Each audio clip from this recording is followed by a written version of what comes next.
शहादा येथील शासकीय वसतिगृहात अन्नातून विषबाधा, 40 ते 50 विद्यार्थी बाधित, 6 जणांची प्रकृती चिंताजनक.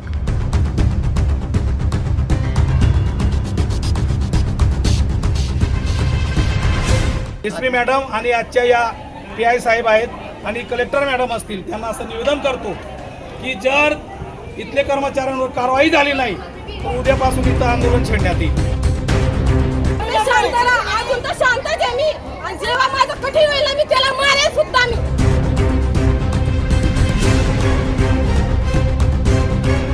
नंदुरबार जिल्ह्यातील शहादा तालुक्यातील मोहिदा गावाजवळ असलेल्या समाज कल्याण विभागाच्या शासकीय निवासी नवबौद्ध वसतिगृहात रविवारी रात्री अन्नातून विषबाधा झाल्याची धक्कादायक घटना समोर आली आहे. रात्रीचं जेवण केल्यानंतर सुमारे 40 ते 50 विद्यार्थ्यांना उलट्या, मळमळ आणि अस्वस्थतेचा त्रास सुरू झाल्यानं एकच खळबळ उडाली.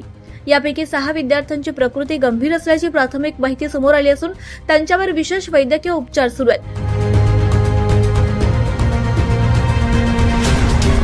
मिळालेल्या माहितीनुसार विद्यार्थ्यांना रात्रीच्या जेवणात शेवग्याची भाजी, भात आणि पोळ्या देण्यात आल्या होत्या. जेवणानंतर काही वेळातच अनेक विद्यार्थ्यांना अचानक त्रास जाणवू लागला. वसतिगृह प्रशासनानं तातडीनं त्यांना शहादा ग्रामीण रुग्णालयात दाखल केलं. गंभीर प्रकृतीच्या विद्यार्थ्यांना पुढील उपचारासाठी अन्य रुग्णालयात हलवण्यात आलं असून उर्वरित विद्यार्थ्यांवर सुद्धा वैद्यकीय उपचार सुरू आहेत. घटनेची माहिती मिळताच विद्यार्थ्यांच्या पालकांनी मोठ्या संख्येनं रुग्णालयात गर्दी केली. मुलांच्या प्रकृतीबाबत चिंता व्यक्त करत रुग्णालय परिसरात काही काळ तणावपूर्ण वातावरण निर्माण झालं होतं.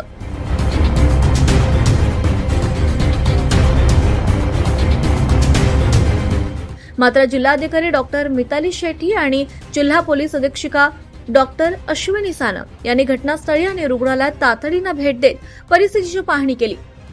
दोन्ही वरिष्ठ अधिकाऱ्यांनी सामंजस्याची भूमिका घेत पालकांशी संवाद साधला, त्यांची समजूत काढली आणि प्रशासनाकडून विद्यार्थ्यांवर सर्वोत्तम उपचार सुरू असल्याची खात्री दिली. त्यांच्या या तत्पर हस्तक्षेपामुळे परिस्थिती लवकरच नियंत्रणात आली. दरम्यान या घटनेमुळे वसतिगृहातील भोजनाच्या गुणवत्तेचा प्रश्न पुन्हा एकदा ऐरणीवर आलाय. विद्यार्थ्यांनी पालकांनी वसतिगृहात सातत्यानं निकृष्ट दर्जाचे अन्न दिलं जात असल्याचा आरोप केलाय. यापूर्वीही भोजनाच्या गुणवत्तेबाबत तक्रारी केल्या होत्या, मात्र त्याची गंभीरपणे दखल घेतली नसल्याचा आरोप सुद्धा पालकांनी केलाय. घटनेची माहिती मिळताच प्रांताधिकारी दीपक गिरासे, वैद्यकीय अधिकारी तसंच समाज कल्याण विभागाचे अधिकारी यांनी सुद्धा रुग्णालयात धाव घेत विद्यार्थ्यांच्या उपचारांचा आढावा घेतला.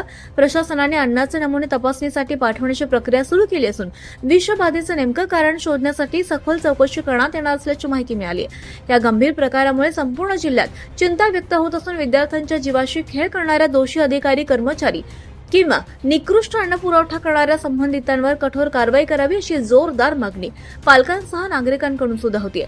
चौकशी अहवालानंतर प्रशासन कोणती ठोस कारवाई करणार याकडे संपूर्ण जिल्ह्याचं लक्ष लागलंय.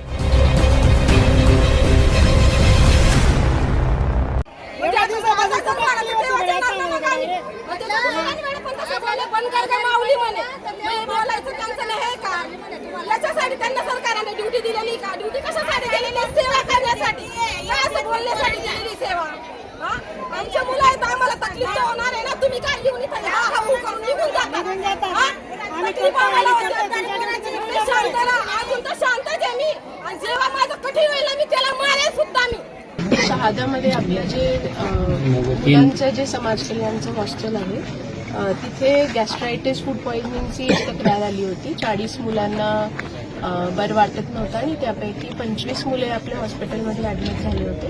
त्यापैकी 20 मुले इथे 14 ते 20 मुले आता काही मुलांना बरं झाले ते रुरल हॉस्पिटल शहादामध्ये ऍडमिटेड आहेत आणि 5 मुले ज्यांना शिफ्ट केला होता एक प्रायव्हेट हॉस्पिटलमध्ये, आयसीयूमध्ये त्यांना ठेवला होता कारण थोडा SpO2चा आणि बीपीचा त्यांना त्रास होता. त्यांना पण मी भेटून आली आहे आणि इथे पण जितके मुले ऍडमिटेड होते त्यांना पण भेटली आहे, पालकांना पण भेटली आहे आणि आता हॉस्टेलमध्ये पण जात आहे. तिथे काय काय इश्यूज आहे ते बघायला. या मॅटरमध्ये आता काय झालं ते हॉस्टेलमध्ये नेमकं मला पण कळेल. फूडचे जे सॅम्पल्स वगैरे सगळे होते ते पण आमची टीमनी आता घेतले आहे. थोडे थोडे व्हॉमिटिंगचे सॅम्पल्स पण घेतले आहे, सो दॅट प्रॉपर तपासणी करून आम्हाला लॅब रिझल्टच्या आधारे कारवाई पण करता येईल.